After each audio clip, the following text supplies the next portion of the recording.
Olho a Olho, com Cida Campos. O programa Olho a Olho com Cida Campos, desta semana, recebe um amigo, um parceiro da TV Cachoeiro, Dr. Sebastião Hora. Seja bem-vindo. Muito obrigado, um grande prestígio, Cida, estar aqui junto com todos os telespectadores para podermos esclarecer algumas dúvidas que não serão questionadas ao desenvolvimento do programa. Dr. Sebastião é advogado da área civil, na verdade, geral, porque é bombril, 1001 utilidades, como todos os nossos amigos que vêm aqui nos ajudar. Dr. Sebastião, conforme o senhor havia comentado, realmente são grandes dúvidas, tem muitas perguntas. Vamos lá? Por favor. O que é necessário para abrir uma conta? Cida, eu me aproveitei de como existe uma listagem de documentos, há uma normativa do Banco Central do Brasil que especifica quais documentos serão necessários para a abertura da conta. Eu trouxe uma colinha para que pudesse falar diretamente a vocês a relação dos documentos necessários à abertura de uma conta. Segundo essa resolução do Banco Central do Brasil, é necessário preencher a ficha proposta de abertura de conta, que nada mais é do que um espelho do contrato firmado entre o banco e o cliente. No caso de pessoa física, além da ficha proposta, é necessário um documento de identificação, sendo ele carteira de identidade, CNH ou algum equivalente, inscrição no cadastro de pessoa física, apresentação do seu CPF, junto ao comprovante de residência. E, no caso de pessoas jurídicas, seria necessário também o documento de constituição de empresa, que seria o contrato social e junto com o registro na junta comercial, documento que qualifique e autorize os representantes mandatários e prepostos a movimentarem a conta e a inscrição no Cadastro Nacional de Pessoa Jurídica. Basicamente seriam esses os documentos, lembrando que o banco não é obrigado a abrir conta com qualquer pessoa, seja ela física ou jurídica. Por isso que nós falamos inicialmente de ficha proposta. É uma proposta que é feita pela pessoa que tem intenção em abrir conta com aquela instituição financeira e a instituição financeira irá ou não aceitar aquela proposta, dando seguimento ao procedimento de abertura da conta. Menor de idade pode ter uma conta bancária? Perfeitamente, Cida. Os menores podem terem contas bancárias, desde que representados por seus representantes legais, sendo eles pais, tutores, curadores, alguma pessoa que o represente para os atos da vida civil dele. Lembrando que aqueles que possuem emancipação, que seria a possibilidade de gozar de seus direitos da vida civil entre 16 a 18 anos, pelos motivos legais, não teriam a necessidade de apresentarem um representante legal. Não sendo esse caso, há a necessidade de um representante legal, sendo possível a qualquer pessoa menor ter uma conta bancária, seja ela conta de depósito à vista ou conta de depósito poupança. A conta salário é isenta de tarifas? Perfeito, Cida. A conta salário, ela é uma conta especial, uma modalidade em que não há alguma espécie de tarifação para o titular da conta, sendo que essa conta não é aberta pelo seu titular, é aberta pelo órgão público ou pela instituição privada que visa pagar aquela pessoa que seria o titular da conta. Então é um contrato específico entre a instituição, o órgão público ou instituição privada e o banco, a instituição financeira. Sendo especificamente uma conta destinada ao salário contratada dessa forma, não há qualquer necessidade de pagamento de tributo, de tarifação, de taxa por parte do titular, de quem irá sacar esses valores. Vamos dizer que o João, eu sempre dou um exemplo, João. Por favor. João ou Maria, pois bem, o João encerrou o contrato de trabalho, seja com órgão público, seja particular, foi mandado embora ou o contrato encerrou. Ele não sacou o dinheiro todo que estava na conta salário. Deixou ali, vamos colocar R$20. E aí, ele não foi ao banco retirar esses R$20, 2, 3, 4 anos se passaram. Ele pode retirar, mas ainda a pergunta é: e o cartão? Ele quebrou? Ele desfez o cartão? Não, o cartão ainda está com ele. Ele pode retirar esses R$20? Tem juros? Ótimo questionamento, Cida. As contas salários, quando destinadas exclusivamente para salário, dentro do contrato que é mantido entre o órgão público ou essa instituição privada que fez com a instituição financeira, deve-se haver uma cláusula em que, após o desligamento do vínculo daquele titular da conta com a instituição que pediu a abertura dela, seja comunicada à instituição financeira, ao banco, para que ele venha a finalizar aquela conta. Obviamente que, havendo saldo remanescente, ele tem que buscar todas as formas possíveis de contato com a parte para que ela retire aquele saldo remanescente e assim consiga finalizar essa conta. Ou seja, se há saldo remanescente, é a possibilidade do titular da conta, da pessoa, que vá até a instituição bancária e retire aquele valor. Quanto à questão dos juros, não há, desde que não haja má fé do banco, da instituição financeira, no sentido de ocultar que existiam aqueles valores e isso ser perseguido através da justiça, não haveria a estipulação de juros, porque a conta salário ela não visa gerar rendimentos, à exceção de outras modalidades de conta. Então quer dizer, você que enviou essa pergunta para a gente, procure o banco, se acaso o banco se negar ou omitir que esse saldo ainda, esse dinheiro esteja lá no banco, ele deve procurar um advogado para entrar com uma ação na justiça. Exatamente. Aí gera juros. Sim, se for demonstrado que houve má fé do banco, que houve algum ato ilícito praticado por parte do banco, há a possibilidade tanto dos juros como da correção monetária e fixação de eventuais indenizações que sejam verificadas nessa ação. Tá. A conta salário, ela pode ser encerrada mesmo que tenha feito um empréstimo consignado? Outra pergunta bem interessante também, Cida. Como foi dito, a conta salário ela é feita pela pessoa que pretende pagar junto com a instituição financeira, ou seja, não há qualquer espécie de intervenção do titular da conta para a sua abertura. A partir do momento em que há um contrato de empréstimo consignado, houve alguma espécie de contrato do titular com a instituição financeira. Dessa forma, devem-se rezar os instrumentos e as normas contratuais compactuados entre essas duas partes, o titular e o banco, para que sejam sanadas quaisquer dúvidas relativas ao encerramento, repasse para outra conta, para outra possibilidade de débito, enfim, o que se encontre dentro do contrato que foi celebrado. Porque a partir do momento que houve um empréstimo consignado, com um desconto consignado nessa conta, há um contrato daquele titular com o banco. Então, ou a conta salário deixou de existir e se tornou uma outra conta, uma outra modalidade de conta, ou foi adicionado alguma espécie de serviço pelo banco naquela conta que vai gerar outras responsabilidades entre ambas as partes. E isso tudo tem que estar no contrato. Tudo no contrato. Sempre isso deve ser formalizado contratualmente através de um instrumento, que o papel nada mais é do que o instrumento. O contrato seria a vontade das duas partes ali em praticarem algum negócio jurídico. Ótimo. Essa pergunta também, eu espero que quem enviou pra gente, se não entendeu, pode mandar de novo, porque a gente corre atrás do doutor de novo. Né, doutor Sebastião? Estamos à disposição. Doutor, é possível ter conta conjunta em poupança? Sim, é possível. Não há qualquer espécie de vedação legal para que haja mais de um titular na conta. Seja ela poupança ou seja ela uma conta corrente, que são as principais modalidades de conta que nós possuímos hoje em dia. Isso dependerá exclusivamente se aquela instituição financeira que você buscou tem esse serviço a ser oferecido. Essa conta conjunta entre você e uma outra pessoa, sendo ela poupança ou alguma de qualquer outra natureza. Os dois podem ser titular? Sim, presume-se que o fato dela ser conjunta é porque ela tem exatamente mais de um titular. Se ela tivesse apenas um titular, ela seria uma conta sem ser conjunta. Quando ela tem a possibilidade de outros titulares, isso que dá o fato dela ser conjunta. E aí pode ser conta corrente ou poupança? Conta corrente ou poupança. E haveria dentro desse questionamento da conta conjunta outras especificidades relativas ao fato da conta conjunta ser solidária ou não. Ok. E o que acontece quando um dos titulares morre? Exatamente porque eu estava falando da conta solidária. A conta solidária, conjunta solidária, é aquela que permite que qualquer um dos titulares faça movimentação sobre todos os valores que se encontram nela. Já a conta conjunta que não é solidária, ela necessita da autorização de todos os titulares para que ocorra qualquer espécie de movimentação.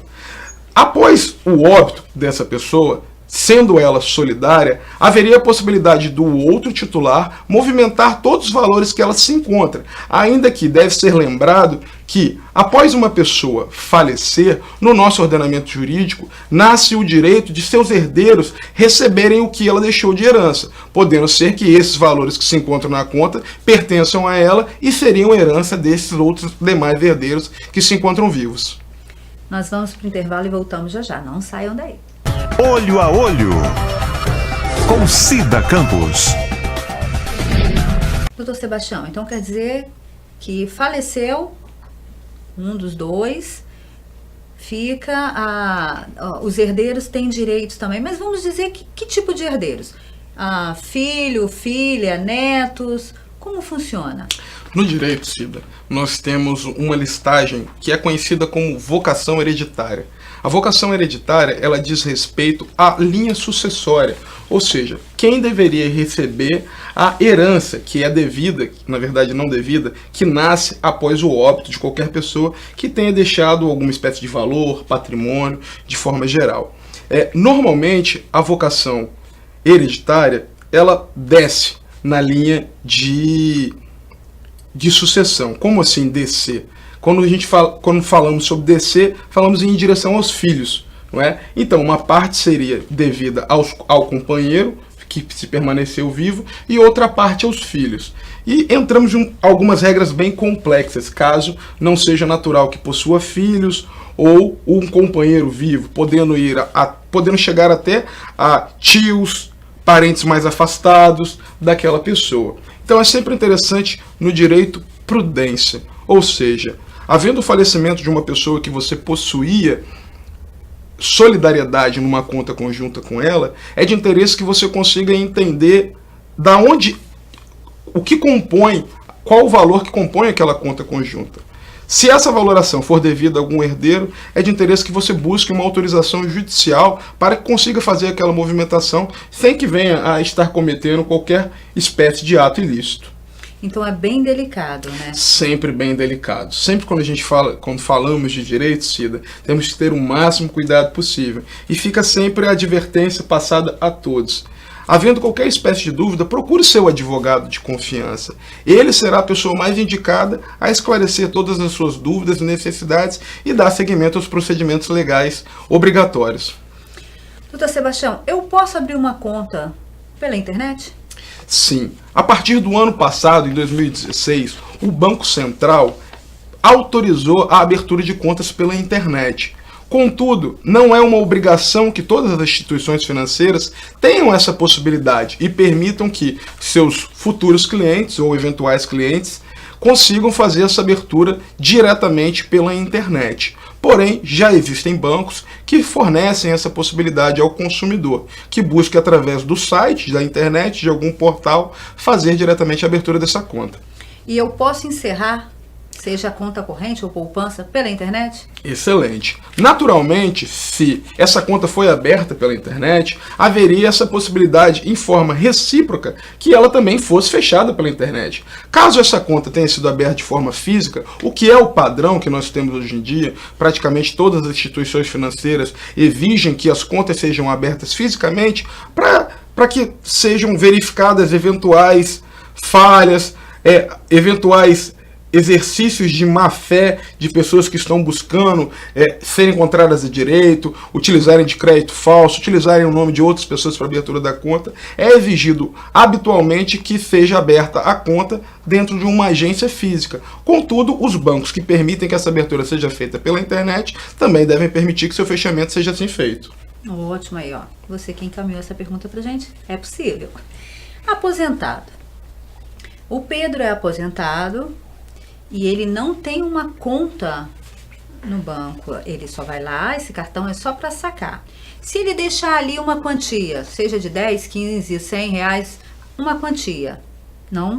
O Pedro não sacou tudo, deixou 100 reais, exemplo. Ele pode retirar a qualquer momento ou isso implica em algum problema com o INSS? Não, de forma alguma, Cida. A conta direcionada a recebimento de aposentadoria também é entendida como conta salário, essa modalidade de conta especial que nós falamos aqui em outros momentos. Caso, como a aposentadoria é um benefício de natureza contínua, ela sempre vai estar recebendo, após os meses posteriores, valores naquela conta. Aquele valor que ficar ali, remanescer dentro daquela conta, será somado normalmente aos valores dos meses posteriores e estará sempre à disposição da pessoa. A não ser alguma eventual estipulação em contrato indiferente disso. Contrato de quem? De quem fez a abertura daquela conta junto com a instituição financeira. O que não é o padrão. Aquele valor permanece ali sempre à disposição de seu beneficiário. Então, a pessoa não precisa se preocupar e correr, tem que tirar logo, porque senão bloqueia, porque senão eu perco. Pode ficar tranquilo. Normalmente pode ficar tranquilo assim, Cida. Sempre é de interesse entender que podem haver estipulações contratuais diferentes a essa. Por isso que é de interesse que você tenha o contrato em mãos para entender o que foi compactuado ou busque dentro da agência entender a especificidade relacionada àquela conta salário que você está utilizando. Ótimo. Saldos, extratos, quanto que eu ou João, Pedro, todos, tem direito em uma conta corrente? Outra dúvida bem recorrente no nosso cenário.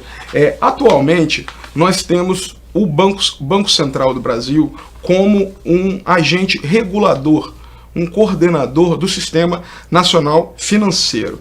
Enquanto isso, ele disciplina os regramentos mínimos a serem perseguidos por essas instituições financeiras. Atualmente, você tem acesso a quantos saldos ou extratos forem necessários de forma gratuita, desde que feitos pela internet e se realizados nos terminais de autoatendimento ou em guichês bancários, saldos e extratos 2 a cada período de um mês e saques até 4 a cada período de um mês, seja em conta poupança como seja em conta corrente. Lembrando que são as duas, sendo esses saldos e extratos e saques nessas modalidades padrões de conta. Todos os bancos, quando compactuam, quando fazem a abertura de uma conta, acabam por contratar com aquela pessoa que está fazendo a abertura algum pacote de serviços. E dentro desse pacote de serviços podem vir alguns serviços desses incluídos. Saques ilimitados, saques até 6, 7, 8 por mês, sempre a cargo da vontade de ambas as pessoas. Quanto o consumidor está pagando por aquele pacote de serviço e quanto o banco está permitindo que ele seja feito diante daquele pagamento. Porém, o mínimo legal gratuito são 4 saques a cada período de um mês e 2 saldos ou extratos a cada período de um mês. Ilimitado pela internet. Ilimitado pela internet. Se parte de uma premissa muito simples. Se eu não estou gerando custo àquela agência bancária, qual custo eu estaria gerando pela internet? O sistema dele já funciona, já está no ar. Eu não gero nenhum custo físico específico relacionado àquilo dali. Já no guichê de atendimento ou na central de autoatendimento, eu estou gerando algum custo para o banco. Custo de impressão, da manutenção daquele aparelho, daquele equipamento ali. Se não há, normalmente a ideia no direito é essa, é de justiça. Se não há algum custo específico, não haveria essa necessidade de cobrança. Razão pela qual, pela internet, você tem esse acesso ilimitado. Nós vamos para o intervalo e voltamos já já. Olho a Olho, com Cida Campos. Doutor Sebastião, cobranças indevidas na conta é ilegal? Com certeza, Cida. A própria razão dela ser indevida já demonstra a sua ilegalidade. Se a cobrança não é devida, ou seja, não tem a sua permissão através de um contrato com a instituição financeira, agência bancária, ela é indevida. Sendo ela indevida, é ilegal. Sendo ela ilegal, há tanto o seu direito de reparação daquele valor que foi custeado acerca daquele serviço cobrado e de buscar, pleitear, através do Poder Judiciário, eventuais indenizações, se caso você tenha sofrido alguma outra espécie de dano que não exclusivamente financeiro. Ótimo. O Banco Central pode bloquear ou desbloquear qualquer quantidade, valor na minha conta? Não, Cida. Existe uma proteção muito grande ofertada no direito o que nós possuímos, a nossa vida financeira. A nossa vida financeira sempre ela é matéria de segredo de justiça. E o Banco Central assim também deve respeitá-la, sendo que atualmente temos alguns entendimentos quanto a possibilidades de serem informações prestadas aos órgãos oficiais através do Banco Central. Porém, bloquear o valor só se em cumprimento de alguma ordem judicial. Ok. Vamos dizer que isso já aconteceu no Brasil, na época do Collor, Fernando Collor de Mello, né? Bloqueou toda a conta, todo mundo perdeu dinheiro. Isso hoje parece que é diferente. É necessário que deixe um valor, não é? Na conta da pessoa, ou isso pode acontecer, o governo federal pode bloquear a conta de alguém ou tirar o dinheiro da conta de alguém? Cida, essa é uma dúvida muito relativa. Por quê?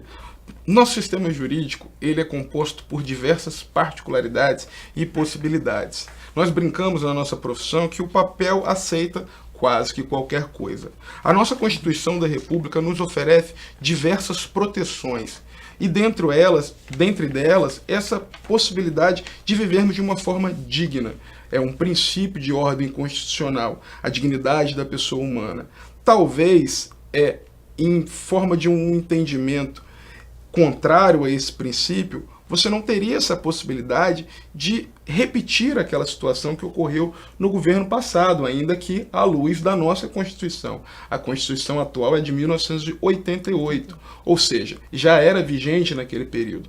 Só que eu acredito que hoje não seria uma preocupação ao brasileiro possuir. Temos um sistema financeiro muito saudável, um sistema financeiro muito bem feito e muito bem controlado pelos órgãos controladores desse sistema, em suas mais diversas possibilidades. Por essa ocasião, eu acredito que seja muito difícil termos hoje em dia o bloqueio de contas como ocorreu em períodos passados, em um período passado, da forma como foi. Nós tivemos à época um período de superinflação e junto a essa superinflação estava compensando muito por obrigatoriedade legal do governo você ter dinheiro no banco. Então as pessoas colocavam dinheiro no banco com aqueles juros que o banco oferecia em seus rendimentos de conta, angariassem fundos. E os bancos não teriam como fazer aqueles pagamentos num cenário tão crítico que a época se encontrava. Talvez tenha sido essa a razão de serem parados, serem as pessoas impossibilitadas de sacarem seu dinheiro, para que o sistema conseguisse se oxigenar novamente e assim conseguisse não falir o próprio país. O próprio país, isso é uma grande verdade, né? Até porque a crise financeira do nosso país hoje é bem crítica, né? Sim, Cida. Estamos vivendo um momento de soerguimento, talvez, de nossa economia. Vemos em nossa sociedade, de forma geral, um início de um respiro, que talvez antes estivesse difícil de acontecer. É muito difícil você precisar as razões de uma crise econômica. Elas derivam aí de diversos fatores, eles de ordens nacionais e ordens internacionais. Tivemos problemas nos mercados externos à época da crise, porém acredito que estamos caminhando, ainda que em marcha lenta, a um retorno de nossas vidas normais. Assim espero. Lenta mesmo, viu, doutor? Infelizmente. Mas eu também tenho esperança, que é a única que morre. Porque nós brasileiros... E tomara que é a última. Também acho. Qual tipo de conta que eu posso ter? Como vimos falando. Basicamente, nós temos 3 tipos principais de contas hoje em dia, que são as contas corrente, a conta poupança e a conta especial, uma modalidade delas, a conta salário. As contas correntes e contas de poupança são conhecidas como contas de depósito, porque você deposita algum valor para que o banco atribua ao seu nome e à sua pessoa um número, que seria o número dessa conta, e guarde esse valor para você. Basicamente, teríamos esses 3 tipos de conta. Temos dentro dessas 3 modalidades de conta outras espécies. Ao exemplo, a conta eletrônica, que seria uma conta em que você não conseguiria emitir talonário de cheque, teria exclusivamente cartão de débito, seria feita com um custo inferior dentro a esses pacotes de serviços que são cobrados pelo banco. Mas, em resumo, seriam essas 3 possibilidades de conta. Elas especiais, corrente ou poupança. E dentro dessas 3 modalidades, diversas outras espécies, quase que sempre vinculadas à ideia principal dessas contas. Sendo que a conta corrente visa a possibilidade de saque permanente de dinheiro sem geração de rendimentos. A conta poupança visa geração de rendimentos, de forma que o banco lhe pague juros por você ter aquele valor depositado. A cada 30 dias que seu valor permanece numa conta poupança, ele gera um dever do banco lhe indenizar, através de juros, o valor pelo período que ele ficou ali. E as contas especiais com as suas modalidades. A exemplo da conta salário, que estamos falando aqui, que é uma conta que não gera qualquer espécie de encargo para o titular dela. Ela visa exclusivamente uma facilidade de que o empregador consiga pagar o empregado. E quando eu recebo um cartão de crédito em casa sem que eu tenha solicitado? Cida, infelizmente é uma grande realidade que nós temos no nosso país. E acredito que não só no nosso, Cida. O nosso Código de Defesa do Consumidor, ele proíbe que seja enviado para qualquer pessoa, qualquer espécie de produto ou serviço que não tenha sido solicitado. Então seria uma infringência a esse Código de Defesa e Proteção do Consumidor, que é uma legislação muito importante que nós temos no nosso país e que permite que nós, consumidores de forma direta, consigamos termos um trato mais facilitado com aqueles que detêm tanto poder, sejam ele econômico ou de outras formas, que normalmente são os grandes fornecedores de serviço. Num caso desse, o aconselhamento é o quê? Inutilize aquele cartão que você recebeu e, se eventualmente entender que foi gerado algum dano para você, acione o Poder Judiciário através da pessoa de um advogado. Se não, faça contato com o banco informando que não solicitou aquele serviço. Possivelmente será cancelado sem que gere qualquer espécie de ônus a você. Caso o cliente, seja Cida, João, Pedro, não consegue. Eu não consegui ligar para o 0800 para cancelar. Quando eu estou na metade da ligação cai. Eles não quiseram cancelar o meu cartão. Aí eu devo procurar o doutor Sebastião. Não, de forma alguma. Sempre o advogado de sua confiança, Cida. Se for eu, ficaria ainda mais feliz. Um doce. Mas com certeza o advogado que sempre vai ser aquele que você confia, advogado ou advogada, e aqueles pobres no sentido da lei, a Defensoria Pública, que também presta um trabalho bem brilhoso aqui em nossa cidade e em todo o nosso estado. A partir do momento que você não consegue encerrar uma conta sua, que nada mais é do que um direito seu, desde que suprindo os requisitos para aquele encerramento, você aconselha-se você procurar um órgão de proteção ao consumidor, o PROCON, e a justiça, o advogado, um defensor, para que venha exercer uma ação e o Poder Judicial determine que o banco proceda com aquele encerramento da sua conta. Então, automaticamente, quebre o cartão se acaso você não pediu e não quer. Eu não quero esse cartão, quebre. Nós vamos para o intervalo e voltamos já já. Olho a Olho, com Cida Campos. Doutor Sebastião, e quando a pessoa recebe várias ligações oferecendo cartão de crédito, seja horário comercial ou não? 2, 3, 10, 20. E aí? Cida, é outra infelicidade que nós temos que conviver na modernidade. São aquelas ligações indesejadas fornecendo coisas que não pedimos, ou sequer queremos, ou muitas vezes sequer precisamos. A partir do momento que a quantidade de ligação ultrapassa uma margem do normal, que seria, ao exemplo, uma ligação, talvez uma vez por mês, se da mesma pessoa, eu não tenho como precisar o que seria o normal para cada pessoa, mas talvez o tolerável. A partir do momento que se ultrapassa o tolerável, existem entendimentos da justiça que aquilo gera dano moral, ou seja, gera um dano à pessoa de origem não patrimonial. A pessoa não tem a obrigação de ficar recebendo diariamente, muitas vezes fora do horário comercial, ligações oferecendo serviços que não têm interesse em serem contratados. E se aquilo estiver lhe trazendo alguma espécie de transtorno, novamente, procure o advogado de sua confiança para que ele exerça os seus direitos, a fim de buscar uma eventual indenização pela perturbação que você vem tendo e que a justiça também obrigue que aquela pessoa que está lhe ligando pare de fazer aquelas ligações. Porque realmente incomoda, né? E muito, Cida. É muito chato, inconveniente. Né, doutor Sebastião? Muito inconveniente. E agora nós temos também, infelizmente, uma coisa também muito chata, que são as pessoas que ficam ligando para as pessoas que são aposentadas, oferecendo empréstimo. Isso também é ilegal? Isso também pode entrar com algum tipo de processo por danos ou coisa parecida, doutor? Cida, isso recai exatamente na dúvida anterior. É uma grande infelicidade que isso seja feito com, normalmente, pessoas que podem ter a sua capacidade de análise e compreensão reduzidas ou serem ainda, muitas vezes, ludibriadas por alguma pessoa que age de má fé e queira aquele dinheiro do empréstimo para ela, de forma que também se aplica a possibilidade de indenização da ocorrência de um dano moral e do dever de quem o fez repará-lo, não é? Que seria através de uma ação judicial e com essa pessoa reparando aquela indenização em algum valor a ser arbitrado para o juiz dentro do pedido de quem exerceu aquela ação.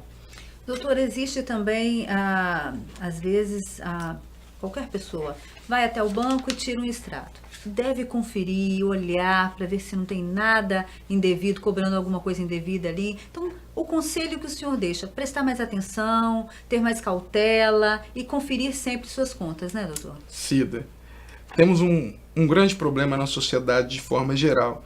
E isso não só para os cidadãos que não têm conhecimento da lei, mas para todos eles, não é? Recai aquele velho ditado que em casa de ferreiro, espeta de pau. Isso também acontece muito com as pessoas que trabalham diariamente com o poder judiciário ou que trabalham vinculados a alguma espécie de estudo ou ensino legal.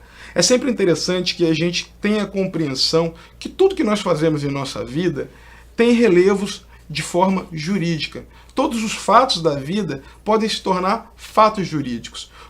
Por essa ocasião, você sempre deve estar atento a tudo que você faz. Inicialmente, muito embora não seja o padrão, você deve entender tudo que está escrito dentro do seu contrato bancário. Por vezes, o consumidor reclama de cobranças e tarifas que ele permitiu o agente financeiro de cobrá-lo, através do momento que ele fez a contratação daquela espécie de serviço. Então, sempre tenham o maior nível de atenção possível ao que vocês assinam, ao que é repassado a vocês e o que vocês fazem, que é ainda mais importante. Sempre há uma ação, há uma reação. O cuidado, a cautela, a prudência devem ser motes na vida de qualquer cidadão. Isso é muito sério, né, doutor? Muito sério, Cida. E depois que assinou, concordou.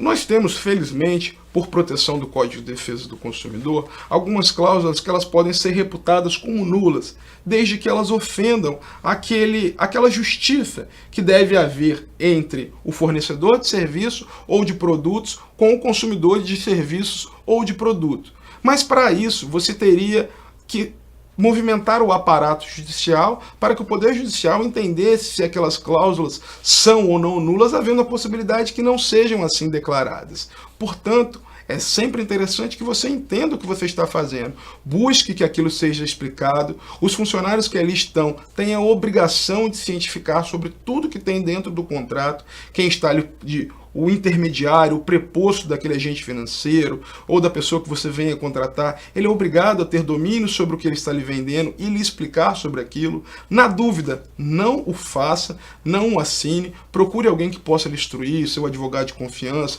uma pessoa que tenha um pouco mais de domínio legal e, dentro dessa ótica, sempre desconfie de tudo que é muito bom.